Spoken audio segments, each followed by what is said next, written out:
Opposite sign मतलब एक का हेड दूसरे का टेल के साथ अटैच है। ये मैंने अपने डिटेल वीडियो में बहुत अच्छी तरीके से बताया। इसमें स्टेप्स किस तरह से फॉलो करते हैं, जस्ट इसका उल्टा क्रॉस प्रोडक्ट में 0 आ जाएगा।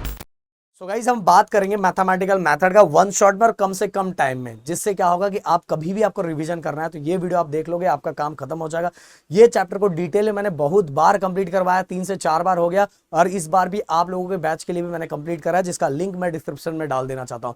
दूसरी बात गाइस, अगर ये देख लोगे तो आपका रिवीजन वाला काम हो जाएगा। बट अगर कोई टॉपिक, क्योंकि यहां मुझे फटाफट कंप्लीट करवाना है, कम टाइम में रिवीजन वाला मोड है, बट अगर आपको लगता है कोई टॉपिक मुझे कंफ्यूजन हो रहा है तो डिस्क्रिप्शन में मैंने सबका लिंक दिया है, फटाफट उसको ओपन करके डिटेल में वहां समझ सकते हो। तो चलो फटाफट, मैथमेटिकल मेथड, स्केलर क्वांटिटी क्या होती है? जो भी फिजिकल क्वांटिटी ओनली अपने मैग्नीट्यूड से डिस्क्राइब हो सकती है उसको बोलते हैं स्केलर क्वांटिटी। वेक्टर क्वांटिटी मतलब ऐसी फिजिकल क्वांटिटी जो magnitude as well as direction की जरूरत पड़ती है, उसको बोलते हैं वेक्टर क्वांटिटी। वेक्टर क्वांटिटी को गाइस हम एरो से दिखाते हैं। किससे दिखाते हैं? एरो से। इस तरह से हम इस तरह से शो कर सकते हैं।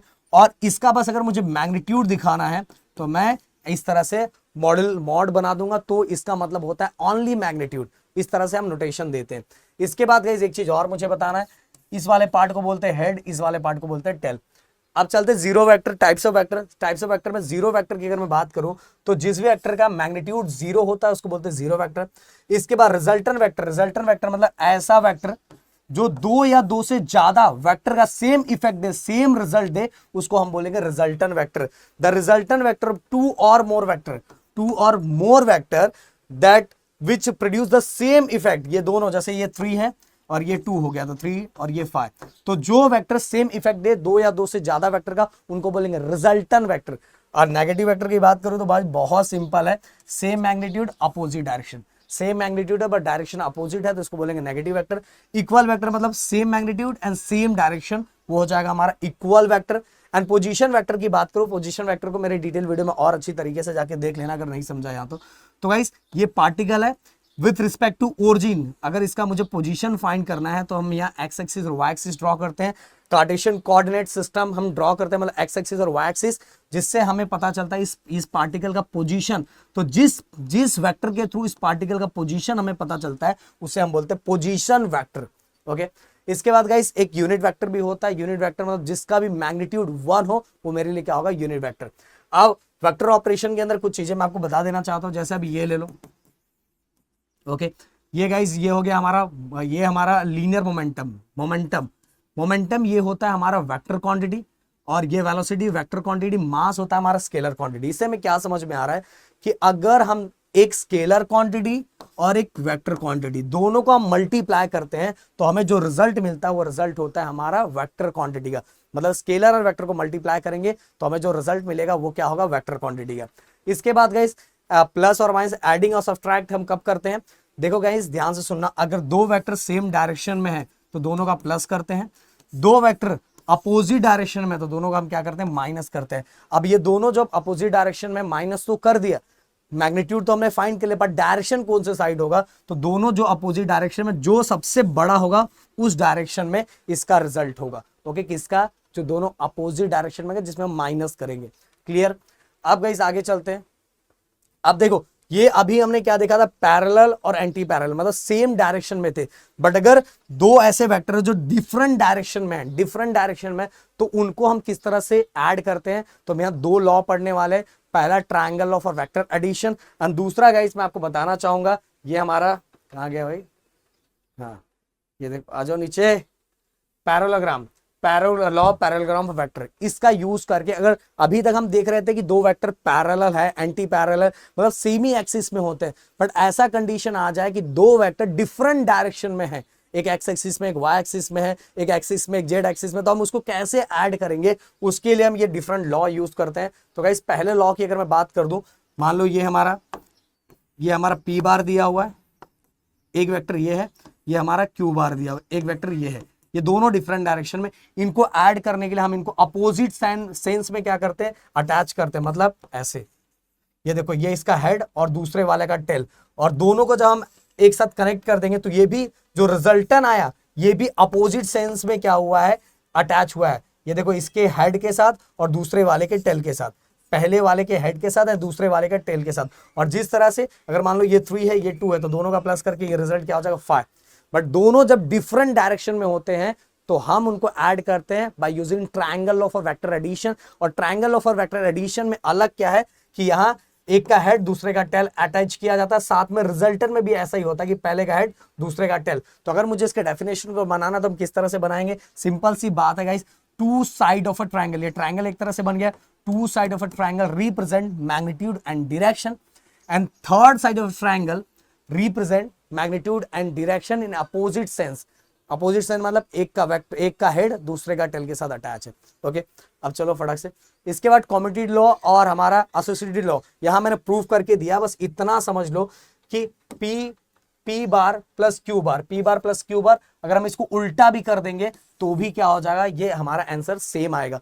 एसोसिएटिव लॉ मतलब क्या होता है, यहां मैंने प्रूव करके दिया हुआ है कि ये देखो अगर इस तरह से है तो देखो A बार प्लस B बार और C बार, अगर ये दोनों करें तो इनका भी R है, और साथ में अगर मैं दूसरा कलर लूं, ये देखो B बार प्लस C बार और ये इनका करूं तो भी इनका रिजल्टेंट R आ रहा है। ये देखो B bar plus C bar plus A bar equal to R, इसका भी किया तो इनडायरेक्टली दोनों का R, अगर ये दोनों सेम हो रहे तो ये दोनों भी क्या हो जाएंगे, सेम हो जाएंगे। मतलब कहने का मतलब एसोसिएटिव लॉ भी ओबे होता है, B bar plus C bar plus A बार। बस अब हम क्या करेंगे, किसके साथ प्लस कर रहे हैं, A और B के साथ प्लस करेंगे तो प्लस C बार हो जाएगा। कुल मिला के इनका रिजल्टेंट अगर इक्वल है, सेम है, तो दोनों क्या हो जाएंगे, इक्वल हो जाएंगे। ये मैंने अपने डिटेल वीडियो में बहुत अच्छी तरीके से बताया। इसके बाद guys law of parallelogram vector, law of parallelogram vector में कुल मिला के बताना चाहूं तो अगर दो वेक्टर डिफरेंट डायरेक्शन में है, बट गाइस यहां आप देखोगे कि ये दो वेक्टर, एक वेक्टर ये है, एक वेक्टर ये है, दोनों सेम सेंस में बाहर निकल, मतलब ये देखो दिखाई दे रहा है आपको, दोनों टेल से ही निकल रहे हैं और इनका रिजल्ट भी टेल से ही निकलेगा। समझ में, ये P बार हो गया, ये Q बार हो गया, और इनका जो रिजल्ट है वो भी इसी पे से निकल रहा है। तो बस हम अपने डेरिवेशन को सॉल्व करने के लिए इसको थोड़ा और कंस्ट्रक्ट कर लेते हैं। ओके, इस तरह से कंस्ट्रक्ट कर लेते हैं, और ये कंस्ट्रक्ट करके इसके अंदर हमें क्या निकालना रहता है, magnitude and as well as direction अलग अलग से निकालना रहता है। और मैग्नीट्यूड एंड डायरेक्शन को निकालने के लिए ये स्टेप्स हम किस तरह से फॉलो करते हैं वो मैं आपको बता देना चाहता हूँ। सबसे पहले ये बड़े वाले ट्राइंगल के अंदर हम पाइथागोरस थ्योरम अप्लाई करते हैं। देखो यहाँ बड़े वाले ट्राइंगल के अंदर पाइथागोरस थ्योरम अप्लाई किया हुआ है, कहाँ गया ये, इसको थोड़ा मैं और ऐसा करूँ, आजा आजा, हाँ ये देखो बड़े वाले ट्राइंगल के अंदर पाइथागोरस थ्योरम अप्लाई किया हुआ, हाँ ये देखो बड़े वाले ट्राइंगल के अंदर पहले पाइथागोरस थ्योरम अप्लाई करते हैं, फिर हम क्या करते हैं उसको एक्सटेंड करते हैं। एक्सटेंड करने के बाद हमें पता चलता है कि यहाँ देखो ये एक चीज रफ हो गया, मैं यहाँ लिख देता हूँ, ये क्या था हमारा ओ ए, ये ओ ए होगा, O A square. Okay, O A square, फिर ओ ए के साथ A D, O A plus A D का स्क्वायर। ओके, तो ये ओ ए स्क्वायर, ये देखो ये O D, O A OD OD sorry OD होगा ये देखो ये पूरा ये देखो OD square plus C D square. फिर हम क्या करेंगे, ओडी को हम क्या कर सकते हैं, स्प्लिट कर सकते हैं ओ ए और एडी के अंदर। ये सभी चीजें मैंने बताई है, ये आपको जाके मेरे डिटेल वाले वीडियो में देखना पड़ेगा तो आपको क्लियरली समझ में आएगा। बट एक चीज बता देना चाहता हूँ, इसमें स्टेप्स किस तरह से फॉलो करते हैं। सबसे पहले बड़े वाले ट्राइंगल के अंदर हम पाइथागोरस थ्योरम लगाएंगे, फिर बड़े वाले ट्राइंगल में जैसे ही पाइथागोरस थ्योरम लगाएंगे तो हमें पता चलेगा ओ ए प्लस एडी स्क्वायर आ रहा है। फिर हम इसको एक्सपांड कर सकते हैं। फिर इसके बाद गाइस ये छोटे वाले में पाइथागोरस थ्योरम अप्लाई करेंगे, फिर AD square plus C D square की जगह हम ए सी स्क्वायर रख देंगे। फिर इसके बाद क्या करेंगे गाइस, हम ये छोटे वाले ट्राइंगल के अंदर ना कॉस थीटा यूज करेंगे, कॉस थीटा यूज करके वैल्यू निकालेंगे, और जैसे ही कॉस थीटा की वैल्यू निकालेंगे तो हमें यहाँ एडी मिल जाएगा, और ये सभी को पुट करके हमारा रिजल्टन निकल जाएगा। ओके, तो इसमें 3 स्टेप है, बड़ा वाला ट्राइंगल, छोटू वाला ट्राइंगल, देन एडी निकालने के लिए कॉस थीटा, और सभी की वैल्यू को पुट करोगे आपका रिजल्टन निकल जाएगा। और इसके बाद गाइस मैं बताना चाहूंगा एंगल निकालने के लिए यहाँ आपको यूज करना पड़ता है साइन थीटा। और इसके अंदर भी देखो कॉस थीटा की जरूरत पड़ती है, पर कॉस थीटा ऑलरेडी हमने निकाला हुआ है, तो कॉस थीटा एडी की वैल्यू ऑलरेडी हमने निकाली है। बस हमें यहाँ एक वैल्यू और निकालना रहता है सीडी का, जिसके लिए हम साइन थीटा यूज करते हैं। ओके, तो ये सभी जाके मेरे डिटेल वीडियो में प्लीज देखना, जिससे आपको क्लियरली समझ में आएगा। अब 2 वेक्टर जिनकी मेन तो अभी यहाँ मुझे फटाक से आपको बताना है, तो इसके अंदर देखो गाइस, ये याद रखो स्केलर प्रोडक्ट और डॉट प्रोडक्ट के अंदर पी क्यू कॉस थीटा, ये आपके दिमाग में होना चाहिए, क्योंकि इसी का यूज करके हम बाकी चीजें फाइंड करेंगे। अब साथ में पहले मैं ये बता दूं, रिजल्टर वेक्टर, देखो रिजल्टर वेक्टर के अंदर, स्केलर प्रोडक्ट के अंदर गाइस एक चीज याद रखना कि इसके अंदर हमारा जो कम्युटेटिव लॉ ओबे होता है, कम्युटेटिव लॉ आपको पता है कि जैसे अगर मैं जस्ट एग्जांपल हूं 1 into 3, 3 into 1 मल्टीप्लाई करके आंसर सेम ही आता है। उसी तरह से इसके अंदर वो लॉ, अगर लॉ ओबे होता है, अगर हम उल्टा करके उसको मल्टीप्लाई करें, डॉट प्रोडक्ट निकालेंगे तो भी आंसर सेम आएगा, मतलब इसके अंदर कम्युटेटिव लॉ ओबे होता है। इसके बाद अगला चले डिस्ट्रीब्यूटिव लॉ भी ओबे होता है कि अगर मैं इसके साथ डिस्ट्रीब्यूट करूं, पी को इसके साथ और पी को आर के साथ, डॉट प्रोडक्ट निकालू तो भी आंसर क्या आएगा, सेम आएगा, P dot Q plus P dot are, ये सेम ही आने वाला है। और कुछ स्पेशल केसेस के अंदर बस आपको ये याद रखना है यार कि अगर दो क्या पैरेलल हैं, दो वेक्टर पैरेलल हैं, तो यहाँ थीटा कितना हो जाएगा, थीटा इक्वल टू 0 डिग्री। अब जब थीटा इक्वल टू 0 डिग्री और cos theta equal to 0 degree हो जाएगा, तो इसके अंदर आपको पता है कि पी, उसका फाइनल आंसर क्या आ जाता है, पी क्यू कॉस थीटा। ये देखो थीटा के जगह पे अगर मैं 0 डिग्री रखूं तो कॉस 0 डिग्री हो गया, तो इसका आंसर ओनली पी क्यू आ जाएगा। पी क्यू मतलब यहाँ 0 नहीं आ रहा है, इसका मतलब अगर दो सेम एक्सिस में है तो x वाले को I cap dot I cap, Y वाले को J cap dot J cap and Z वाले को K cap dot K cap equal to 1 आता है। जस्ट इसका उल्टा क्रॉस प्रोडक्ट में 0 आ जाएगा, क्योंकि गाइस अगर दो पैरेलल है तो वहां साइन यूज होता है, तो साइन 90 कितना हो जाए, साइन 0 डिग्री कितना होता है, 0। इसीलिए अगर दो सेम एक्सिस में क्रॉस में रहते हैं तो वहां 0 होता है, बट डॉट में क्या होता है, 1 होता है। मैंने दोनों एक साथ में बता दिया। और साथ में गाइस देखो आई डॉट जे कैप, अगर दो परपेंडिकुलर है, एक एक्स एक्सिस में दूसरा वाई एक्सिस में, आई में है एक जे में है, मतलब एक्स एक्सिस में वाई एक्सिस में, तो यहाँ थीटा कितना होगा, 90 डिग्री। अगर मैं यहाँ प्रूफ करूं, ये देखो पी क्यू और कॉस 90 डिग्री, तो सिंपल सी बात है, कॉस 90 डिग्री कितना होता है, 0 होता है। अगर ये 0 का तो पूरा का पूरा पार्ट 0 हो गया। तो अगर डॉट प्रोडक्ट के अंदर अगर दो वेक्टर परपेंडिकुलर है, क्या है परपेंडिकुलर, तो उनका आंसर 0 आ जाता है। ये आपको याद रखना है, I cap dot J cap dot K cap dot I cap equal to क्या आएगा, 0 आएगा। ओके, और इसके बाद गाइस ये हमें प्रूफ करना है उसी को यूज करके, तो हमारा फाइनल रिजल्ट ये आएगा। ये मैंने अपने उसके अंदर प्रूफ करके दिया हुआ है। ओके, बस ये याद रखना है आपको। देखो वो ऊपर याद रखो, आई अगर दो सेम एक्सिस में है, I dot I J dot J के डॉट के, तो 1 आएगा, बट अगर परपेंडिकुलर है तो आंसर क्या आएगा, 0 आएगा। इसके बाद गाइस जैसे उसके अंदर डॉट के अंदर पी क्यू कॉस थीटा था, इसके अंदर आप बस याद रखो पी क्यू साइन थीटा है। ओके, तो इसीलिए साइन थीटा होने के कारण बाकी चीजें तो सेम है, बस इसके अंदर डिस्ट्रीब्यूटिव लॉ ओबे होता है, बट कम्युटेटिव लॉ ओबे नहीं होता, क्योंकि गाइस इसके अंदर डायरेक्शन का मैटर भी है। तो डायरेक्शन का मैटर के लिए अगर हम इसको उल्टा करते हैं, क्योंकि आपको जाके डिटेल में समझना पड़ेगा, वेक्टर प्रोडक्ट के अंदर मैंने स्क्रू रूल सिखाया है कि किस तरह से इसके डायरेक्शन का पता लगाते हैं, इसके अंदर कैसे डायरेक्शन हम फाइंड करते हैं, इसके अंदर मैंने आप सभी को बताया हुआ है। और हमारा स्केलर प्रोडक्ट के अंदर किस तरह से डायरेक्शन फाइंड करते हैं वो भी चीजें मैंने बताई है।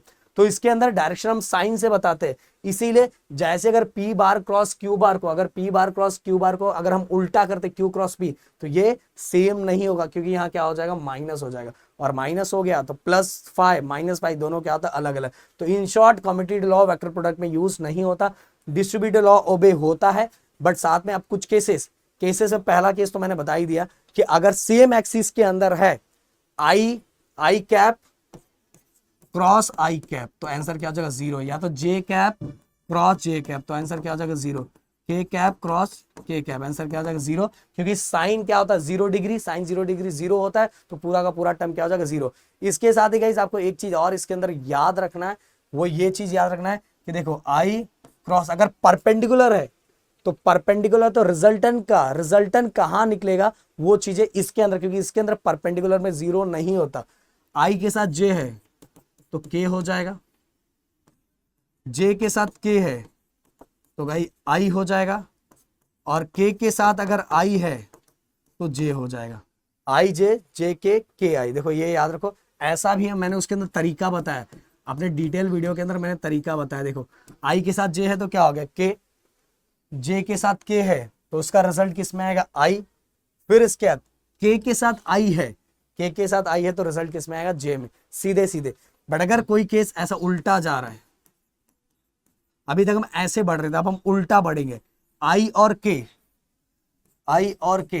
ऐसा दिया रहा है, एक आई में है और के, एक आई है, एक आई मतलब एक एक्स एक्सिस में है और एक जेड एक्सिस में है, तो उसका रिजल्टेंट किधर निकलेगा, रिजल्टेंट कहाँ रहेगा, तो रिजल्टेंट देखो कैसे है, एक आई में है दूसरा के में, अब ऐसा बढ़ रहा है, पहले ऐसे से बढ़ रहे थे अब ऐसे बढ़ रहा है आई और के, तो रिजल्टेंट होगा माइनस जे।